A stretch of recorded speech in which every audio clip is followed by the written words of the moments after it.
Interpol se muda en 1966 a un edificio que ha mandado construir en Saint-Cloud, en las afueras de París. Muestra de la importancia que le concede ya la comunidad internacional es la presencia de 48 embajadores extranjeros y 20 representantes de países miembros en la inauguración. Reina un ambiente de cooperación que se revela indispensable frente a un problema cuya importancia nadie había imaginado. Efectivamente, es la época en la que las policías de todo el mundo se enfrentan a la emergencia de una delincuencia específica y hasta entonces mal comprendida: el tráfico y consumo de estupefacientes. Pendant très longtemps, on a connu en Europe occidentale une toxicomanie réduite à ce qu'on pourrait appeler la toxicomanie thérapeutique. Eh bien, aujourd'hui, on voit des centaines de jeunes gens qui partent à l'aventure. Cientos. John Nepot, hombre de otra época, no imaginaba que el tráfico de estupefacientes se elevaría al rango de economía mundial. El presidente de la Interpol, el belga Vincent, tampoco. No son los únicos de la organización que no vieron venir nada. La preocupación del momento es ser reconocidos por la ONU en calidad de organización intergubernamental, satisfacción que obtendrán en 1971.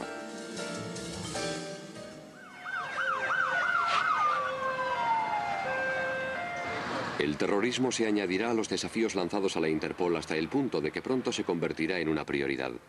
Para responder a ello, la organización reforzará considerablemente sus medios científicos y técnicos.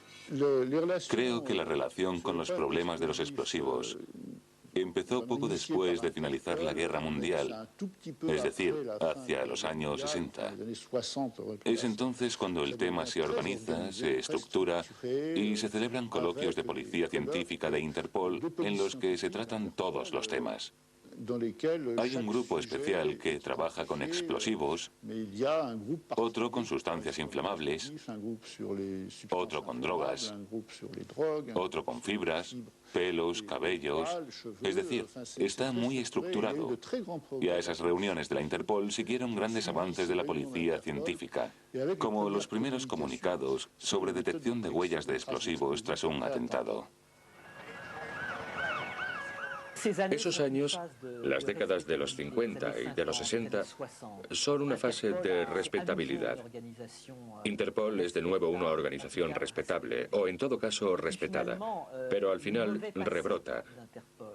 Resurge el pasado negativo de Interpol.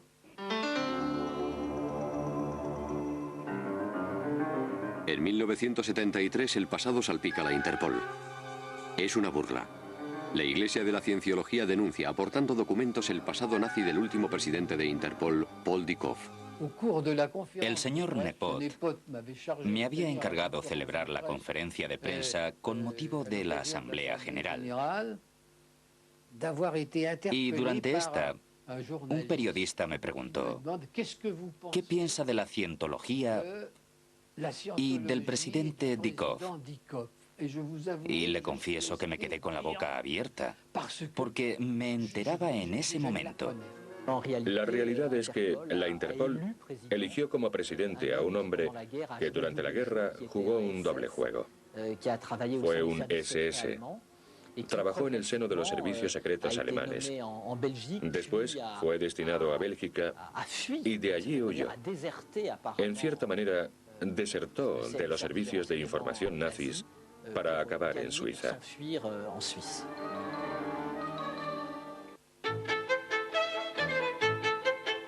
El caso Paul Dikoff no es la única falta que en esos años remite al pasado nazi de la Interpol. Los gitanos serán sus víctimas. Aplicando la política discriminatoria de antes de la guerra, como si no hubiera aprendido nada, la organización se ceba con ellos. La Interpol se comporta de un modo incalificable con los gitanos en los años 50, porque Interpol sigue recordando el problema de los gitanos como si hubiera un problema. Se dan cuenta de esto en la década de los 70, gracias al informe de un auditor en Alemania. Ven que la antena de Interpol en Alemania sigue clasificando expedientes de gitanos. Sigue remarcando el hecho de que un malhechor es gitano cuando lo es. Al final, se dan cuenta de que Interpol renunciará muy tarde a este tipo de prácticas y que no empezará a democratizarse, tal y como entendemos esa palabra hoy en día, hasta los años 80. Es la época en que los Estados Unidos, sumergidos en el tráfico de estupefacientes, intentarán encauzar el fenómeno instrumentalizando la Interpol a su favor. Es un retorno a hurtadillas. Los Estados Unidos montan un sistema extraordinariamente complejo para conseguir información sobre el tráfico de droga, ya que en ese momento carecían por completo de ella.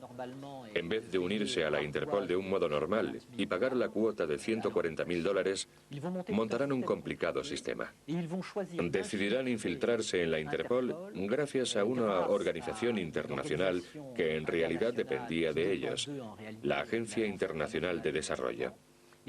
Entonces, hacen una transferencia de $135.000 a esa agencia, quien a su vez manda el dinero a la Interpol para que la proporcionen dos agentes especiales que recopilen información sobre los traficantes de droga en el sudeste de Asia y en América Latina. En cierto modo, es el gran retorno de los Estados Unidos al seno de la Interpol. Un retorno que, una década más tarde, adquirirá toda su amplitud. A los americanos no se les escapa que vuelven a una Interpol cuya gestión sigue siendo arcaica. Eso les servirá de coartada para empezar a ascender en la organización.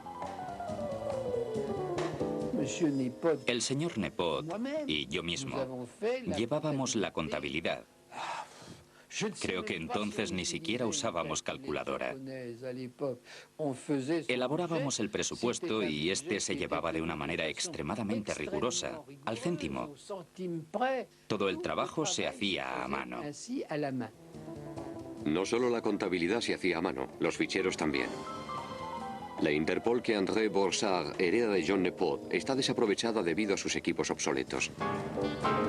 Y suyo es el mérito de que la Interpol se informatizase con mucho trabajo. Yo compré el primer ordenador de Interpol. Entonces, y todavía ahora, lo único que sabía era que funcionaba con electricidad. Informatizando, nuestra idea era reducir el considerable volumen de archivos de Interpol.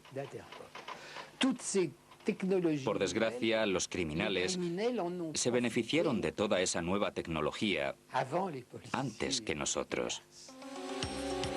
En enero de 1978, Francia vota la Ley Informática y Libertades, que también se aplica a la organización. Interpol presenta su proyecto de informatización de sus ficheros ante la Comisión Nacional de Informática y Libertades, el CNIL. Contra toda previsión, Interpol debe someterse a los controles de la CNIL y enseguida recibe la visita de sus investigadores. Se pone toda su libertad para informatizar datos relativos a individuos. Es parcialmente puesta bajo tutela y protesta. Porque los ficheros de la Interpol no son engrosados por la sede. Son engrosados por informaciones proporcionadas por los distintos países miembros. Se necesitarán 4 años para encontrar un compromiso que satisfaga a la Interpol y a Francia con la instauración in situ de una comisión de control de los ficheros. Nada más salir de este embrollo jurídico se zambulle en una situación eminentemente criticable. Se niega a cooperar en la detención de Klaus Barbie, un criminal nazi identificado en Bolivia. Según ella, este asunto presenta un carácter político y difundir esta búsqueda sería supuestamente contrario a sus estatutos. Respecto a un personaje como Klaus Barbie, entonces la respuesta solo podía ser, como se dice en el entorno eclesiástico, non possumus. Es decir, el artículo 3 de nuestros estatutos nos prohíbe toda acción en asuntos de naturaleza o carácter político, militar, religioso o racial. Interpol se cuenta monsergas y cuenta monsergas al gobierno y a la justicia. En este caso, a la justicia francesa. Pero también ha hecho lo mismo con todas las justicias que han reclamado la extradición de criminales de guerra nazis. Porque hace 30 años, la ONU Las Naciones Unidas autorizaron a todas las organizaciones, incluida la Interpol, a intervenir en esta clase de asuntos, ya que consideraba, y esto lo subrayaba claramente, que tratándose de crímenes contra la humanidad, el artículo 3, los aspectos políticos se borraban, y que por el contrario, las organizaciones y todas las fuerzas de policía debían prestar su ayuda a los estados y a las justicias nacionales en estos casos. Fue en 1956 cuando el Comité Ejecutivo de Interpol calificó escandalosamente de política la búsqueda de criminales nazis para negarse a participar en ella. Un abogado se rebelará contra esta indecente interpretación del artículo 3 de los estatutos de la organización. Efectivamente, Serge Klarsfeld vino a verme por el caso Brunner, que, como todos sabemos, se había refugiado en Siria. Me dijo, si la Convención de la ONU, la del 48, declara sus actos contra la humanidad penalmente punibles, ¿por qué no vamos a hacerlo nosotros? Incluso Wiesenthal hizo esta reflexión antes, pero no obtuvo respuesta. Yo no podía dar directamente satisfacción a Klarsfeld y le dije, no puedo aceptar una petición de su parte. Si usted convence a un país para que realice esta petición, le daré satisfacción. Al final consiguió convencer a Alemania, y ese fue el comienzo de su investigación.